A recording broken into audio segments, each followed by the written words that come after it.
Сарыгулов Дастан Исламович, Кыргыз Республикасынын экс-мамлекеттик катчысы, мамлекеттик кызматтын биринчи даражадагы мамлекеттик кеңешчиси, Кыргыз Республикасынын Жогорку кеңешинин экс-депутаты, Кыргыз Республикасына эмгек сиңирген курулушчусу, профессор, 12 китептин жана 17 эл аралык илимий эмгектердин автору.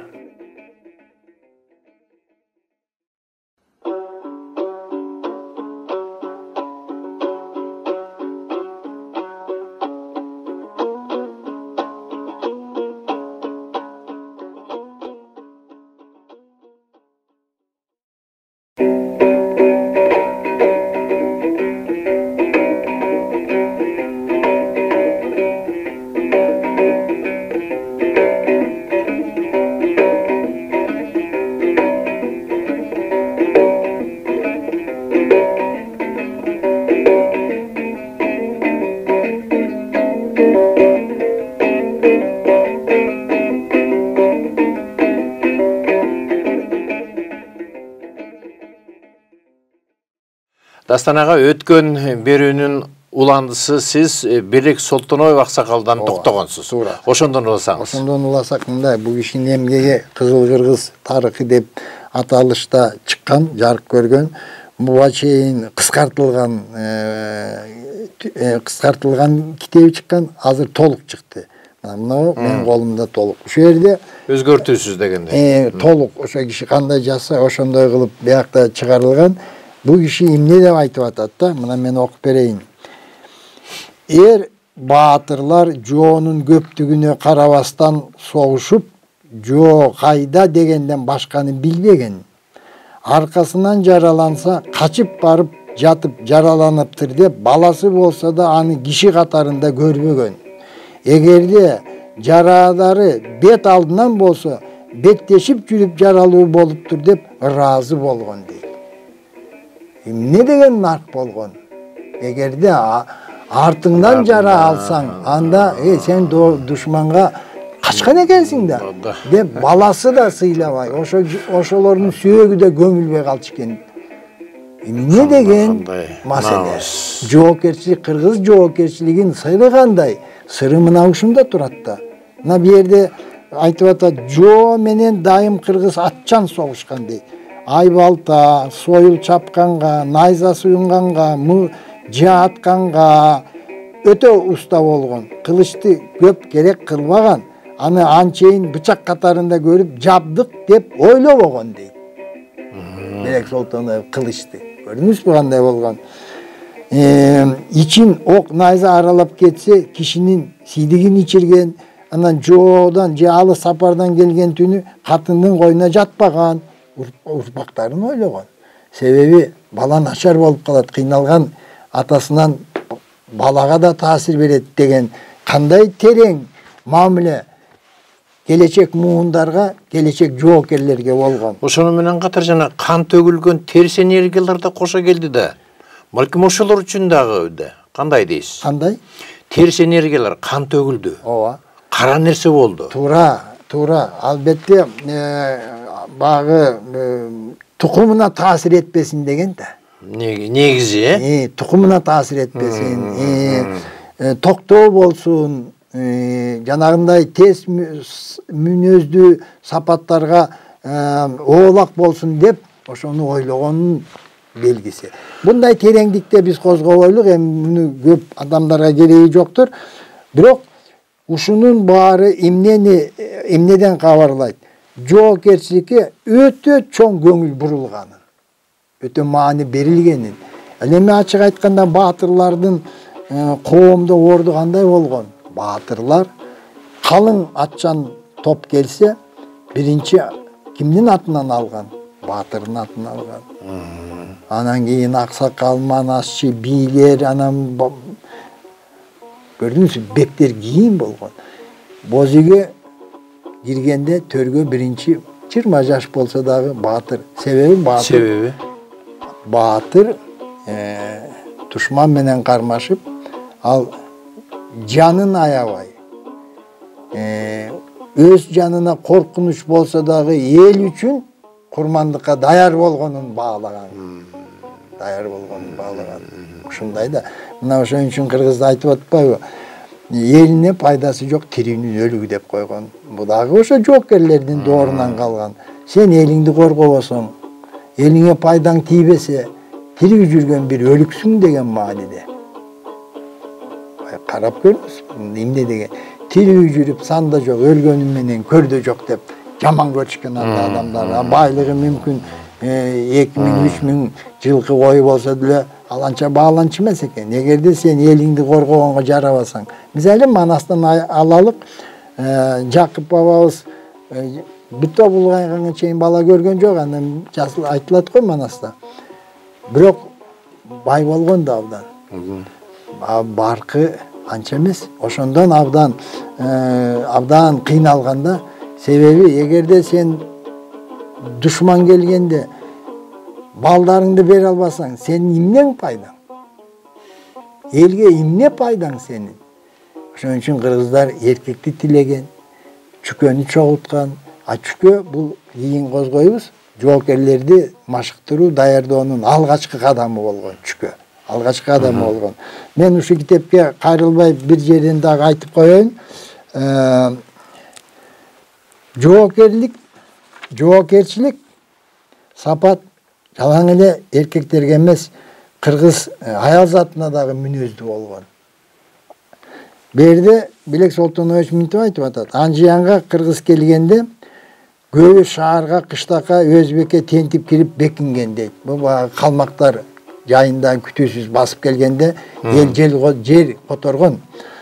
Ачарчылык болуп жаман катындар эгерде өзбектер терезеден ийиктей нан көрсөтсө, эрин таштап тийип кеткен. Жакшы катындар балдарын өзбекке сатып, эгерде албаса Сырдарыяга ыргытып жиберип, эрине эмчегин эмизип багып кеткен. Сен калмактан мекенди куткарасың деп. Эмне деген сөз? Эмне деген сөз? Эмне деген мекенге болгон сүйүү?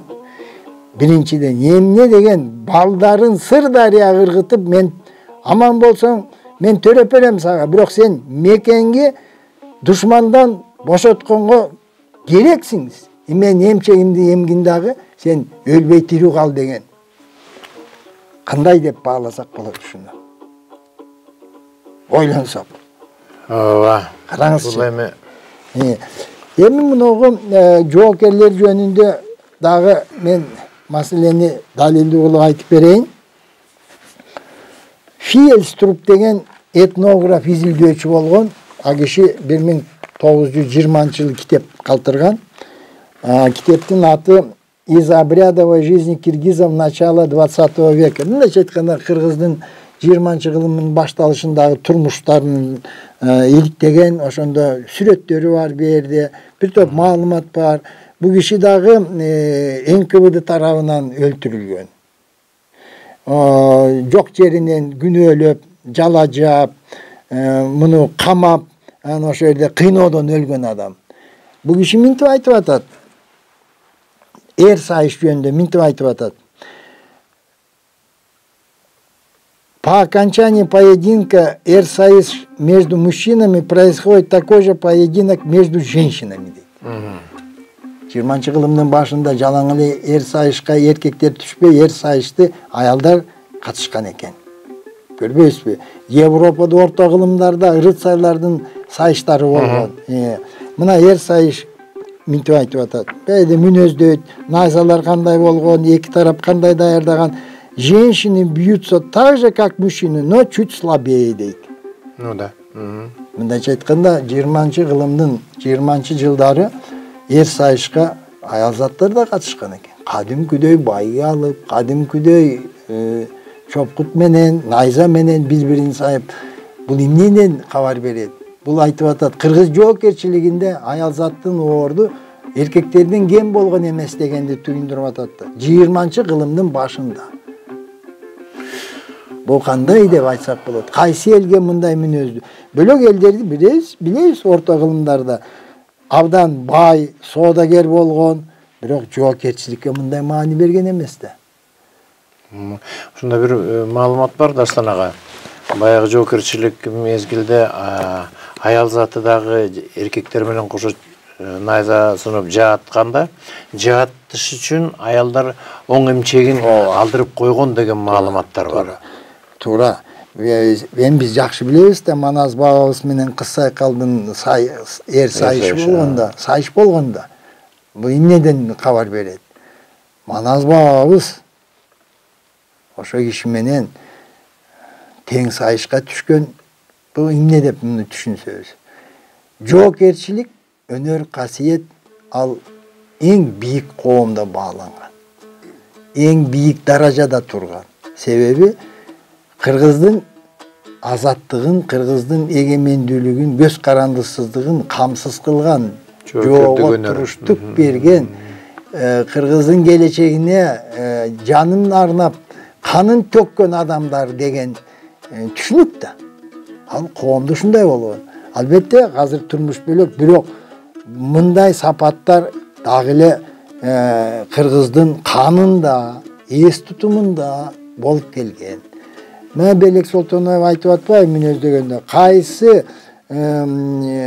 жыйын болбосун, кайсы той томолок болбосун, аш болбосун, аксакалдардын сүйлөгөн сөзү баатырлар жөнүндө гана болгон. Баланча баатыр мындай болгон, Түкүнчө баатыр мындай болгон. Азыр болсо андан саясат сөз болуп, кимди кайсы кызматка коет экен, кимди соттойт экен. Ал убакта сөз болсо, мына баатырлар, жоокерлер алардын элге кылган кызматы, көрсөткөн эрдиги баяндалып, муундан муунга өтүп келген. Бул өтө чоң тарбияда болгон да. Абдан.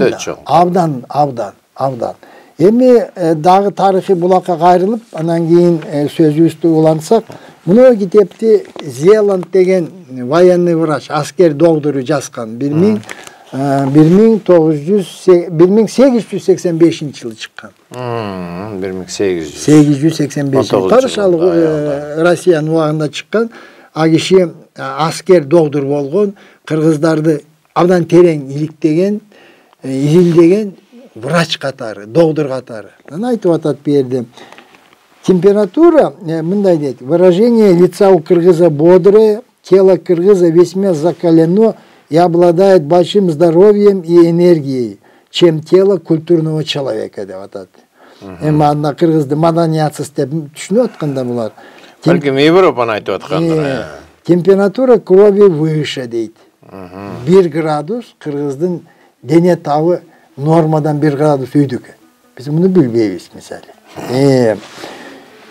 Температура крови выше, выносливость к холоду, жару, голоду и жажде замечательная. Су ичпей жүрө берет дейт, суук болсо чыдайт дейт, ысык болсо чыдайт дейт, боль и физические страдания выносит терпеливо. Замечательно жизненно сказывается при ранениях. Значительные раны, даже черепные, часто протекают без лихорадкасы. Дене табы көтөрүлбөйт дейт. И без исчезновения аппетита дейт. А члены перерублены по суставу, муундан кесилген сүйөктөр или по протяжению костей заживают без дальнейших воспалений. Болезней у кыргыз вообще меньше дейт. Көрдүңүзбү кандай? Себеби берде жазып атат бөлөк жеринде. А кыргыздардын балдары жылаңач эле жүрөт дейт. Кийими жок эле. 2 жаш, 5 жаштан баштап эле ошо жылаңач эле жүрөт. Биз бут кийимибизди, мына менин доорумда, кыш түшкөндө гана кийчүбүз. Калган убакытта жыганайлак жүрчүбүз. Суу тоңуп, мус болгондо анан кийин bir batınke söyle bir deke berçi, kalganda жылаңайлак эле жүрчүбүз да. Ana mintip жазып атат. Хороший объем груди у кыргызов может решить исход боя. Например, при штурме крепостей, разных возвышенностей, при штыковых свалках, при кавалерийских атаках, при маршах военных.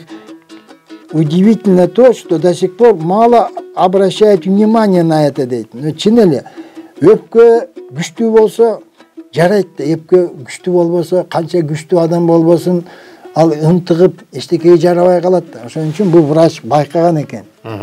Кыргыздардын өпкө көлөмү эң бийиктерден бири. Бул түшүнүктүү. Тоодо кислород аста. Ошон үчүн өпкө катуу иштейт да.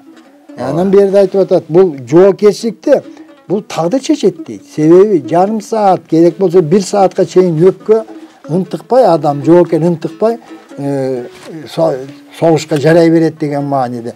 Мына калганын айтып эле коеюн. Дагы бир жерде минтип айтып атат, бу жерде кыргыздарды мүнөздөп, минтип айтып атат. Бу жерде мүнөздөп келип, у кыргызов есть все основания для того, чтобы в случае надобности быть храбрым воином, дейт. Жизнь в горах приучает к опасности, дейт. Уже одно продвижение по гористым местам может быть хорошей школой, дейт, в этом отношении. Каракыргызы лепятся по таким тропинкам, где один неверный шаг лошади может повлечь за собой падение в бездну, дейт. Кыргызы отличаются смелостью на охоте, дейт. Не слишком редки примеры, когда кыргыз один отправляется на медведя и даже на тигра, дейт. Тура. Наконец, замечено, что кыргыз, стоящий лицом к лицу с неизбежной смертью, встречает ее спокойно, дейт. Бул рухий. Баракелде. Ушул маалыматтардын баарын элибизге таратып атканыңызга, ушунун үстүндө иштеп келген, ушуну изилдеп келген Дастан ага сизге чоң рахмат. Бул биздин элибиз үчүн өтө керек, урпактар үчүн, тарых үчүн. Келечек бар болуңуз.